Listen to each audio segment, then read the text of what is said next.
se não podemos ir de aula presencial, vamos de quê, galera? Vamos de aula online.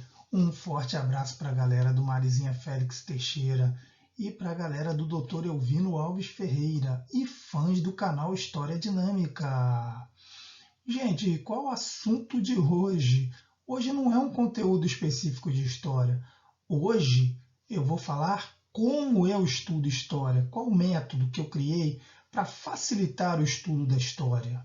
Né? Antes eu vou conceituar o que é história, o significado de história. Né? Então vamos lá, galera. Então, galera, vamos à conceituação de história. História em grego significa informação e investigação. O que significa isso? Que o historiador ele é um detetive em busca da verdade. E como ele vai conseguir? Quais são as provas? São as fontes.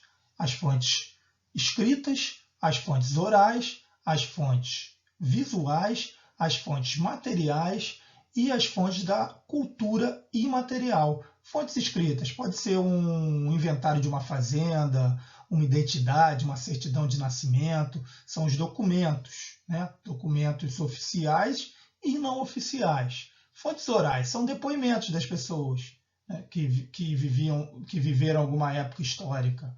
As fontes visuais são fotos, quadros. As fontes materiais pode ser uma construção, pode ser um objeto, né, um artefato, uma arma, uma ferramenta, algo que possa o historiador pode estudar e falar alguma coisa sobre aquela cultura, sobre aquele fato histórico. E as fontes da cultura imaterial, que é arte, né? É o samba, pode ser a capoeira, pode ser alguma religião, que é da cultura imaterial, né? Que está ligado à cultura de determinada sociedade. E vamos conceituar a história. História é o que? É a ciência que estuda os seres humanos e suas intervenções que transformaram o mundo ao longo do tempo, identificando as permanências e, logicamente, identificando também as mudanças ao longo do tempo em todas as sociedades. Né? Toda sociedade tem história. É o que eu falo para os meus alunos. A história, o objeto de estudo da história são seres humanos, não é o passado. História nós estamos fazendo agora no presente. Né? Vai se tornar passado, mas nós estamos fazendo a história agora no presente, que será estudada. Então, se tem seres humanos, tem história. Né? Antes, né, os historiadores classificaram o período que não tinha escrita como pré-história, porque não tinha fontes escritas. Mas agora sabemos, né, desde o século XVIII, sabemos que não só as fontes escritas podem ser estudadas para determinar a história de um povo. Né? Vide o período da pré-história. Você tem outras fontes. Tem as fontes visuais, tem as fontes materiais, da cultura imaterial. Você tem outras fontes que podem ser estudadas e transformar isso em história de um povo. Porque é o que eu falei. A história, ela estuda os seres humanos. O objeto de estudo são os seres humanos, não são os documentos. Quem produz os documentos? São os seres humanos. Você está estudando seres humanos através do quê? Desses documentos, desses artefatos, dos depoimentos. Né? Claro que da pré-história você não vai poder pegar o depoimento lá do homem do período paleolítico ou neolítico, logicamente. Mas você tem outras fontes históricas. Galera, então vamos lá agora saber como é o meu método para estudar a história. Eu conceituei para vocês história, né? Para vocês terem uma noção de como a ciência história trabalha, qual é o objeto de estudo da ciência história. Agora vamos saber como estudar história para facilitar a vida de vocês, para vocês chegarem numa prova e eu vou estudar e vou tirar uma nota boa e vou entender como funciona. Não vou decorar eu não vou decorar a matéria. Eu vou entender aquele conteúdo, certo? Vamos lá. Eu começo pela época e o contexto histórico. Quando ocorreu aquele fato? Em que época? Como era a mentalidade da época? ocorreu no século XV. Então, era a época que a Idade Moderna, que o pensamento, né, europeu era voltado para quê? Para o comércio, para a expansão. Né? A Europa estava buscando, principalmente Portugal e Espanha, buscando novos mercados. Isso gerou o quê? A primeira, vamos dizer, globalização, em que a mentalidade era o quê? Era buscar novos mercados para lucrar com isso. E como isso aconteceu? Por que isso aconteceu? A mentalidade era essa. A mentalidade também era cristã, era expandir a fé cristã. E tinha também o contexto político, né? Que as pessoas viviam em guerra por quê? Em busca de terras. Então, se você vai expandir para outros territórios, você vai conseguir acalmar a situação política. Então, o que vocês têm que saber primeiro em relação à história, quando você está lendo um texto que o professor pediu para você ler e dali você vai responder as perguntas ou fazer um resumo, é que época, não precisa ser o ano exatamente. A época que os portugueses chegaram ao Brasil, século XV, né? Final do século XV, que foi em 1500, e começaram a colonizar a partir do século XVI. Você vai saber esse contexto, que era um contexto de uma política mercantilista, do Estado absolutista, né? O Estado centralizado, que buscava o quê? Buscava expandir economicamente, buscava novas terras, buscava o protecionismo, a proteção da sua economia. Então é essa época e o contexto que eu estou dando de exemplo, a mentalidade da época. Né? A mentalidade era a busca do lucro, né? Era a burguesia que estava comandando a mentalidade da época. Causas, segunda fase do estudo, de como estudar um texto histórico, estudar a história. As causas, razões para acontecer aquele fato histórico.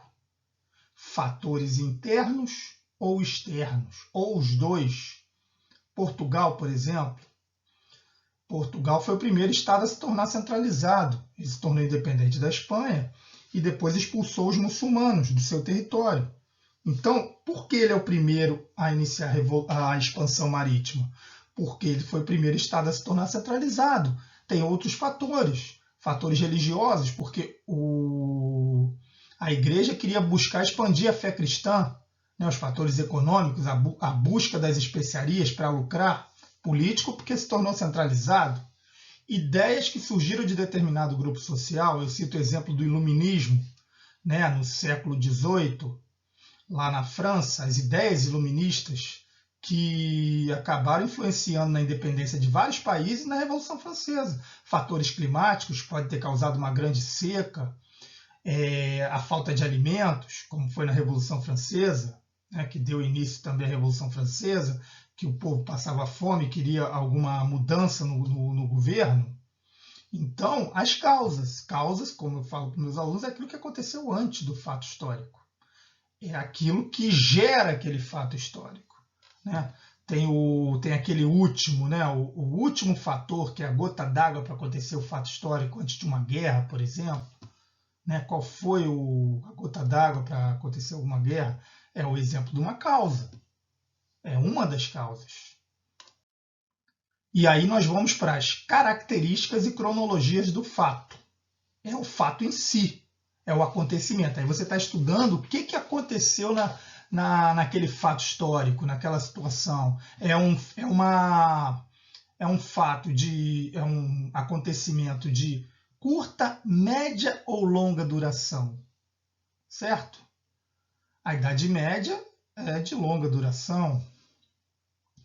Uma guerra que dura 4 anos é de curta duração. A Era Vargas, que vai de 30 a 45, é de média duração. E depois ele vai de 50 a 54. É de média duração, acontecimento de média duração. Então, as características, foi um acontecimento de curta, média ou longa duração? Foi violento ou pacífico o movimento? Né? As guerras geralmente são violentas. Ou o fato histórico foi pacífico? Né? Um acordo entre países para resolver algum problema, um tratado, como o Tratado de Tordesilhas. importante só para a Europa, exemplo, para a região ou para o mundo todo? Segunda Guerra Mundial, o nome já diz, foi Segunda Guerra Mundial, a Revolução Francesa influenciou na América, né? Influenciou em outro continente. Quais as fases? Quais as fases dessa guerra? Quais as fases da Revolução Francesa? Então são essas perguntas que você vai ter que responder, que você vai ter que buscar no texto. É um movimento de cunho político, religioso, popular ou das elites, ou tudo isso? Né? Foi uma união das elites com o povo? Ou foi só um movimento político que buscava ascensão de algum partido, de algum grupo político? Ou a igreja, como foi a reforma protestante, a contra-reforma? Tudo isso você vai analisar, né, nesse texto, dentro desse método que eu aprendi com meus professores na faculdade, principalmente com um professor de História Contemporânea, o professor Domingos. Então, eu aprendi com ele esse método. E aí, galera, gostaram? Deixa aí seu comentário e faça um teste, né? Leiam um texto de história e vejam se aplicando o método que eu ensinei a vocês melhorem seu desempenho na disciplina História. O que acontece? Muitos acham que a História é uma disciplina que você tem que decorar. Não, na verdade você tem que entender como qualquer outra disciplina, qualquer outra ciência, você tem que entender o que você está estudando, né? Através do meu método, vamos relembrar a época e o contexto histórico, que é justamente a parte que você vai entender como funcionava a cabeça das pessoas naquela época. Qual era a época específica? Qual era a localização também? Era na Europa? Era na Ásia? Era na América? Nós vamos para as causas. Causa é o quê? É o motivo, razão ou circunstância. Né? Por que aconteceu aquilo? Por que aconteceu aquele fato? Só para relembrar vocês. Nós vamos para a cronologia, em que ordem aconteceram os fatos. E quais são as características? Foi violento? Foi pacífico? Foi político, religioso, econômico, movimento? E as consequências? Consequências é aquilo que aconteceu depois. Quais foram as consequências daquele fato histórico, de uma guerra? Muitas mortes? Gerou um sentimento de ódio do vencido, que foi gerar outra guerra, como foi o período da Primeira Guerra Mundial, depois período entre guerras e Segunda Guerra Mundial? Então, é esse o método utilizado, tem toda uma sequência. Tentem aplicar esse método, né? Peguem um texto curto e tentem aplicar esse método e coloquem nos comentários: professor, foi legal, deu certo. Professor, ainda não cheguei a um consenso. Aí vocês deixem alguma pergunta, deixem sugestões de alguma aula, algo que vocês tenham curiosidade da história, que queiram que eu coloque, que faça uma aula aqui, uma gravação, um vídeo aqui no canal. Curtam, comentem, compartilhem, se inscrevam. Afinal, o canal é de vocês. Estou aqui para esclarecer as dúvidas de vocês. Um forte abraço, gente. Tchau, até a próxima.